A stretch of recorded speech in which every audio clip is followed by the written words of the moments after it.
Elle fait partie de ces nations en pleine progression depuis plusieurs années. L'Autriche va se présenter comme le premier adversaire de l'équipe de France dans cet Euro.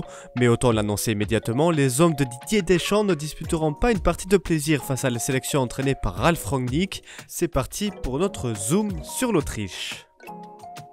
Un élément qui montre que cette équipe autrichienne est sur la pente ascendante, ils ont réussi à sortir pour la première fois de leur histoire des phases de poule de l'Euro lors de la dernière édition 2021, en terminant deuxième d'un groupe composé des Pays-Bas, de l'Ukraine et de la Macédoine du Nord. Pour leur quatrième participation à la compétition, les Autrichiens vont espérer faire mieux et, pourquoi pas, poser de nouveaux problèmes à l'équipe de France comme ils l'avaient fait à Vienne en juin 2022 lors d'une rencontre de Ligue des Nations qui s'était terminée sur le score d'un but partout.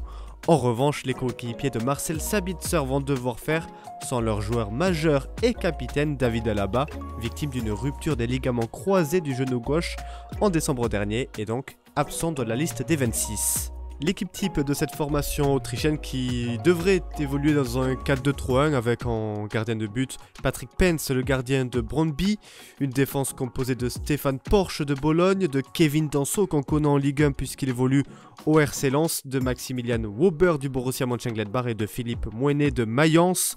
Le milieu de terrain de cette équipe autrichienne avec les deux récupérateurs Nicolas Sewald du Red Bull Leipzig et Konrad Laimer du Bayern Munich. Sur le côté gauche, on devrait retrouver Marcel Sabitzer du Borussia Dortmund, en milieu offensif Christoph Baumgartner du Red Bull Leipzig et enfin Romano Schmidt du Werder Brême. Et on termine avec l'attaque et le numéro 9 de cette formation qui devrait être Michael Gregoritsch de Fribourg, lui qui devrait être préféré à Marko Arnautovic du haut de ses 35 ans et ses 111 buts en sélection.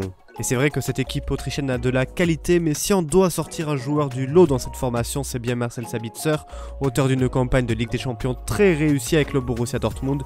Le milieu de terrain âgé de 30 ans sera l'homme fort de la sélection autrichienne pour cet Euro. En l'absence de David Alaba, c'est lui qui devrait porter le brassard de capitaine et endosser le rôle de leader pour espérer amener une nouvelle fois la sélection vers les huitièmes de finale.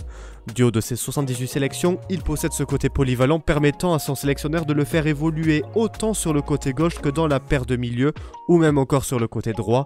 Son volume de jeu et sa capacité à donner le ballon dans les espaces seront une arme pour Ralf Rangnick. Pour le joueur à suivre de cette équipe autrichienne, nous avons choisi de mettre la lumière sur Konrad Laimer, le joueur du Bayern Munich arrivé il y a tout juste un an. L'ancien joueur du RB Leipzig a su s'imposer chez les Bavarois.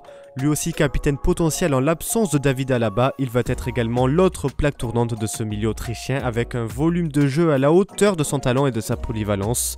Utile à la récupération et précis dans le jeu à la profondeur, il sera l'une des principales armes du sélectionneur et probablement le joueur à neutraliser pour les adversaires de Das Team. Les adversaires justement de cette équipe autrichienne et le calendrier qui l'attend pour cet Euro. L'Autriche débutera sa campagne le 17 juin à Düsseldorf contre l'équipe de France, avant de se rendre à Berlin pour défier la Pologne le vendredi 21 juin à 18 h. Enfin, ce sera les Pays-Bas qui attendront les Autrichiens le 25 juin, toujours à Berlin. Voilà, c'est la fin de cette vidéo, merci de l'avoir suivi et n'hésitez pas à vous abonner sur Made in Foot pour suivre d'autres présentations de toutes les équipes pour cet Euro 2024.